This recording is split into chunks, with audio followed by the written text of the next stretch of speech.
You can see the conflict in every single character's mind and how their moral struggles are heart-wrenchingly difficult for all of them.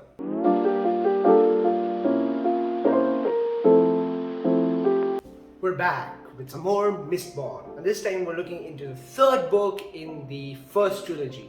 Now, I have something fun to share with you before the video starts, so let's do that first. I started Era 2, The Alloy of Law and Shadows of Self. I finished The Alloy of Law and I'm halfway through reading Shadows of Self, so I'm glad to say that I have successfully entered into Mistborn Era 2. It's 100 times better than Era 1. Sorry to fans of Era 1, but I like Era 2 much more than Era 1. Just say. Anyways, now I have these two books and I'm absolutely enjoying Shadows of Self, and there are still 2 books left for Era 2 to finish. I think there's The Bands of Mourning and The Lost Metal. That'll give me the 4 books of Era 2, and then I will have caught up to how far Brandon Sanderson has progressed in the Mistborn series. But you're not here for these, you're here for the Hero of Ages, so let's go right into it. Right, so this is the third book in Mistborn Era 1. Now I'm going to explain the concept of eras in the Cosmere in the next few minutes, but this is the cover of the book. It's again another long book, but absolutely amazing, and what a fabulous ending to the first trilogy. I don't think anyone has written an ending this good in any books I've ever read. I found it very satisfying and very fulfilling, and we'll talk about all of that along with the storyline in today's book review. First of all, I'll explain the concept of eras. Now, I've been doing some reading up on Brandon Sanderson's Cosmere, and I've come to know that there are good about 30 or more than that books in the Cosmere which complete the total story of all the different planets with all the different characters and everything, which collectively makes up the universe made by Brandon Sanderson called the Cosmere. Now, the way he's writing most of his books are in eras. So, Mistborn Era 1 took place in a time of sword fighting, kings, armies, spears, etc. Mistborn Era 2 is now taking it much further in time, and technological advancements have been made. Guns are real, motor cars are real, slowly cities are becoming larger and larger, population is increasing, the buildings are becoming bigger, skyscrapers are being built, so that increases in eras. And Brandon Sanderson plans on writing 4 eras for the Mistborn trilogy, with Era 4 being the finale of the Cosmere series. However, for now we only have 2 eras, and that's Era 1, Era 2. So, since these are split into eras, we're now focusing on the final book of Mistborn Era 1, which is the Hero of Ages. And be warned, there will be spoilers for the first and the second books in the Mistborn trilogy.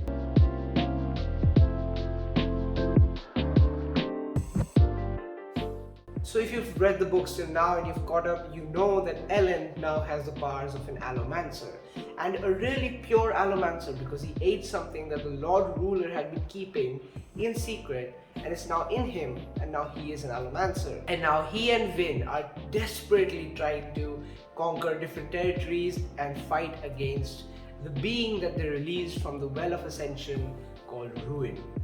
Now again, we have to get into some magic systems and mechanics.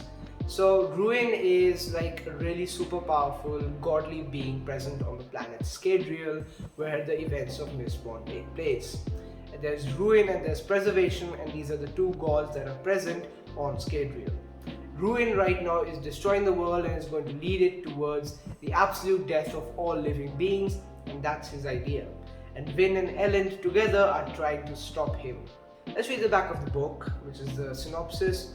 To end the final empire and restore freedom, Vin killed the Lord Ruler. Along with increasingly heavy ash falls and ever more powerful earthquakes, humanity appears to be doomed. So what has happened is that Ruin is now going to destroy everything. He says that the time for everything to die has come, and everything must end at some point or another, and this is the time for the world. Having escaped death only by becoming a Mistborn himself, Emperor Elend Venture hopes to find clues left behind by the Lord Ruler that will allow him to save the world. Meanwhile, Vin is consumed with guilt at accidentally releasing the mystic force known as Ruin from the well. So the storyline goes something like this. Vin and Elend are trying to go to different safe houses where the Lord Ruler had etched information into pieces of metal which Ruin cannot read or change. Ruin can change things you write in pages, he can change things that you write in your notebooks, he can even understand the words you speak. So the only two things that are safe is if you write on metal and your thoughts. These are the two things that Ruin has no access to, so they are going looking for metal sheets of information that they can use to defeat Ruin. And those were left behind by the Lord Ruler. This book is also a very deep and philosophical book, as we see how Vin slowly begins to understand how the Lord Ruler was making sacrifices for the greater good, and on the other hand we see as Ellen himself becomes a sort of Lord Ruler, where he realizes that some people need to die, some wrong things need to be done for the greater good, and he finally understands what it means to become a true leader and a ruler, a king. He's the emperor of a massive empire, and now he has to control it, and those things cannot be done easily. Some sacrifices need to be made. But by far my favorite character in this book, who had easily the most philosophical troubles, was Sanderson. In the last book, he came to the conclusion that God isn't real, and all the religions that he has been preaching in this universe they do not have the truth in them. So he has set on a path to find all the religions of the Mistborn world and figure out if they all have some kind of contradictory beliefs in them, which will prove that they are not the religion to be followed. I'll explain that again if you didn't get it. Basically, all the religions that he has till now, he's going to go through them and find their laws and check if they laws and beliefs and check if they contradict each other. If they do so, he disposes it as not being worthy of a religion, and a religion that doesn't show the truth. So he's having the most philosophical problems and struggles in this book, and by far it's one of the best character arcs of all time, and the ending will surprise you. So let's talk about that. Now I'm going to do it without spoilers, so I'll try my best to keep it that way. But the ending will surprise you in a way that you would never have expected. Vin, Ellen and Sanderson will play a massive role in this, and we cannot let it go without the involvement of Spook. Now, many of you have left him aside as a very average character, but Spook will have some immensely moving moments in this book, and that is a wonderful, wonderful experience to go through, even though that is just a side plot and that is just the side story. The main story does follow Ellen, Vin and Sanderson. All in all, I actually enjoyed the last book in the Mistborn series 1, which is Era 1, and I feel that the way he writes, the worlds he creates is second to the fact, the philosophical troubles he manages to explain in this book. Like I read the line that Vin feels guilty about having released Ruin onto the world. So was it her fault? She did it unknowingly, but maybe if she let Ellen die, Ruin wouldn't have come out. Maybe she should have done something else, maybe she should have done something different. Guilt racks all of these characters and chews them until they don't understand what is right, what is wrong. They question their own actions and their own motives and morals behind every step they take. You can see the conflict in every single character's mind and how their moral struggles are heart-wrenchingly difficult for all of them. So overall, when I read all the 3 books in the Mistborn Era 1, which is the Final Empire, the Well of Ascension and the Hero of Ages, I found it to be very, very fulfilling. It's a story that starts out with interesting characters, has a couple of them die along the way, things happen, people evolve, people grow as human beings, they understand moral values, they become closer, friendships are made, friendships break. Things happen. It's like a whole world moving on its own, and it's absolutely amazing. For anyone looking to get into reading fantasy, or in this case high fantasy as it's called, these are an absolutely amazing starter book for you. You should pick up Mistborn anytime you get the chance, and I'm very, very happy that I got to talk about this today. So talking to a topic I discarded at the start of the video, which is Era 2.